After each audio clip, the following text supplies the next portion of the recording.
JK Yadav Films present.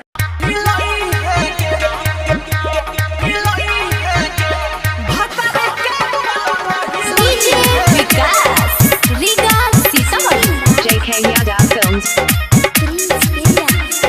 तोरा जैसन छौरी के परबै नै जाल में शादी करै छी हमरा छोड़ के बुरा हाल में।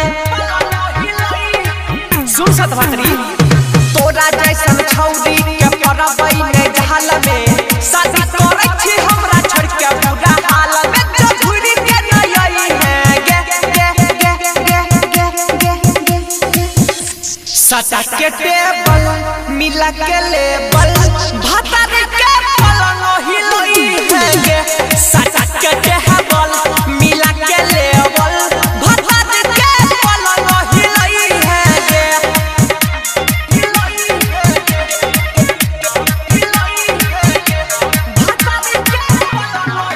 JK Yadav Films.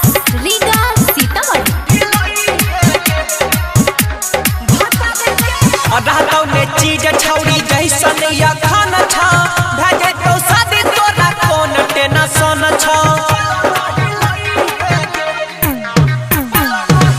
रहतौ ने चीज छौरी जैसन या खाना छ भेजे तो शादी तोरा कोन टेंशन मजा ले तो कथिलाई है गे गे गे गे गे गे सटा के टेबल मिला के लेबल भातर के पलंग हिलई है गे सटा के टेबल मिला के लेबल भातर के पलंग हिलई है गे JK Yadav Films.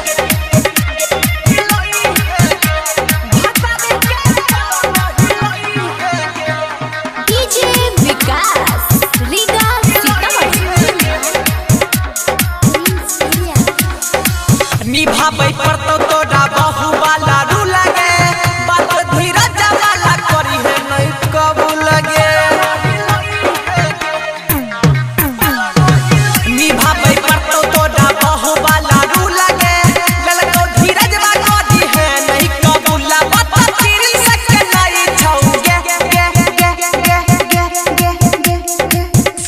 सटा के टेबल मिला के लेबल भातर के पलंग हिलई है गे सटा के टेबल मिला के लेबल भातर के पलंग हिलई है गे।